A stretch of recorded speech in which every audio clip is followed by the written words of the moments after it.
수강생 여러분, 안녕하세요. 지난 시간은 여러 국제 지표를 통해 한국 여성에 대해 살펴보았습니다. 이번 시간은 한국여성정책연구원 성인지통계 인포그래픽 자료를 통해 한국 여성의 현실에 대해 살펴보겠습니다. 성인지통계는 개별 차원의 통계에서 여성과 남성으로 나누어져 제시되는 통계입니다. 이 통계들을 살펴보면 한국 사회의 여러 측면에서 여성과 남성의 격차, 차이, 불평등에 대해 살펴볼 수 있습니다. 한국여성정책연구원 성인지통계 시스템에는 다양한 통계 자료를 활용하여 작성한 인포그래픽이 제공됩니다. 이 자료들을 통해 한국에서의 성별 격차와 차별의 현실에 대해 살펴보겠습니다. 첫 번째 그림은 성별 저임금 근로자 현황입니다.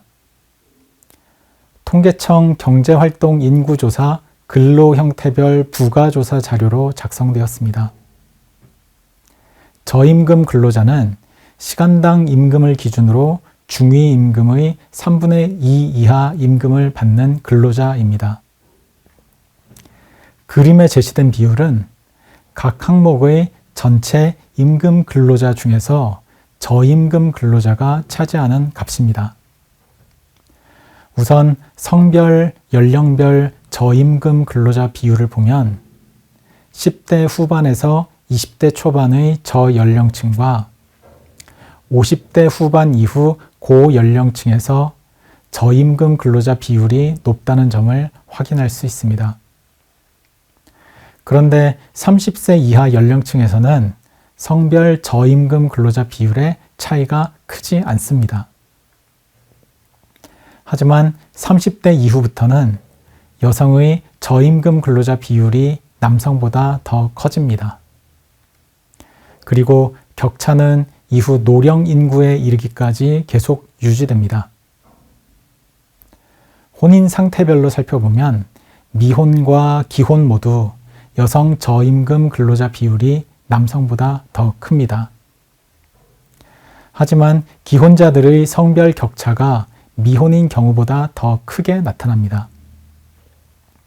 한편 교육 정도별로 살펴보면 학력 수준이 낮을수록 성별 격차가 더 커진다는 점을 확인할 수 있습니다. 다음은 2024년 고용노동백서에 제시된 통계 자료로 작성된 여성 고용 비율 및 여성 관리자 비율입니다. 공공기관, 지방 공기업 및 일정 규모 이상의 민간 기업을 포함하는 적극적 고용 개선 조치 적용 사업장을 대상으로 작성되었습니다. 우선 전체 여성 고용 비율은 38.28%입니다. 공공기관이 44.52%로 가장 높았고 민간 기업은 37.71%, 지방 공기업은 31.88%였습니다. 여성 관리자 비율은 여성 고용 비율보다 더 낮았습니다. 공공기관의 경우 24.28%, 민간 기업 22.54%, 지방공기업 11.70%였습니다. 전체 기업 및 기관의 여성 관리자 비율은 22.11%였습니다. 이번 그림은 시도별 결혼 이민자 수 및 여성 비율을 보여줍니다. 1990년대 중반 이후로 결혼 이민자가 크게 늘었는데 결혼 이민자 중 가장 많은 사람들이 경기도에 거주하고 있습니다. 그 다음은 서울, 인천, 경상남도 순서였습니다. 결혼 이민자의 다수는 여성이었습니다. 전라남도는 결혼 이민자의 90% 이상이 여성이었고 전북, 경북, 충남, 강원 등에서도 결혼 이민자 중 여성 비율이 높았습니다. 한편 최근 한국에서는 인구 고령화와 혼인율 감소가 맞물리며 1인 가구가 증가하고 있습니다. 연령대별로 살펴보면 50대 이하에서는 남성 1인 가구가 여성 1인 가구보다 많았고 60대 이상에서는 여성 1인 가구가 남성 1인 가구보다 더 많았습니다. 한편 남성 1인 가구는 연령대가 증가할수록 감소하는 경향이 나타난 반면 여성 1인 가구는 연령대가 높아짐에 따라 더 증가하는 경향이 발견되었습니다. 한국은 또한 혼인율의 하락을 경험하고 있습니다.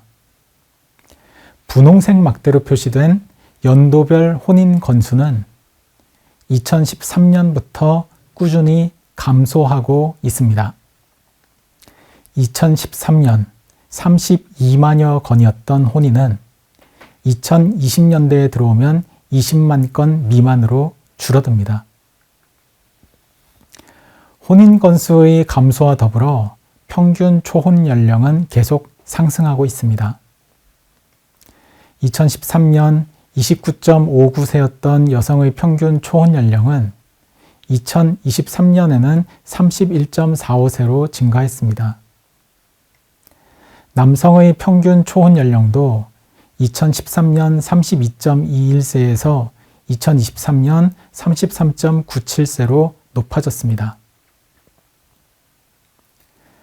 고등교육이 확대되면서 대학원 박사과정 졸업자 수도 늘어나고 있습니다. 남성과 여성 모두 늘고 있는데 여성 박사의 배출 증가 속도가 남성보다 더 빨라 여성 비율도 함께 커지고 있습니다.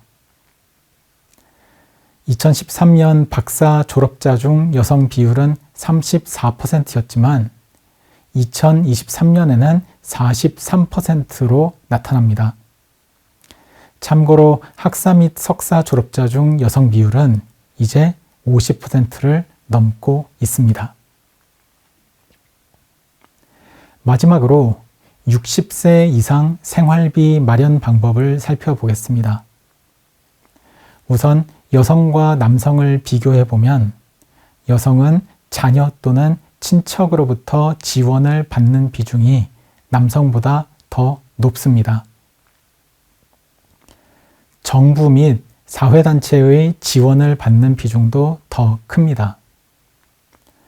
반대로 남성은 본인과 배우자가 직접 생활비를 마련하는 비중이 더 높게 나타납니다. 한편 연도별로 살펴보면 고령 여성이 생활비를 스스로 마련하는 비중이 계속 상승하고 있습니다. 2017년에는 본인 및 배우자가 생활비를 마련한다고 응답한 여성 비율이 61%였는데 2023년이 되면 70%까지 상승합니다. 여성 고령 인구 비중이 더 크다는 점, 연령이 증가할수록 여성의 비율이 더 커진다는 점, 고령 남성은 배우자와 함께 사는 경우가 많지만 초고령 여성들은 배우자 없이 혼자 사는 경우가 많다는 점 등을 고려할 때 이 통계는 유의해서 해석할 필요가 있습니다. 하지만 고령 여성들이 생활비에 있어 스스로 마련하는 비중보다 공적 및 사적 이전 소득에 의지하는 비율이 더 높다는 점과 과거에서 현재로 올수록 고령 여성을 비롯한 고령층의 노동 공급이 증가하고 있다는 점을 이 통계로부터 확인해 볼 수 있습니다. 지금까지 성인지 통계 인포그래픽을 통해 한국 여성의 현실에 대해 몇 가지 단면을 관찰해 보았습니다.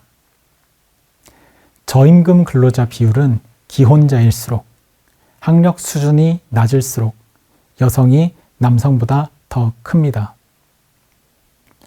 주요 공기업과 대기업의 여성 고용 비율은 절반 이하이고 여성 관리자의 비율은 더 낮습니다.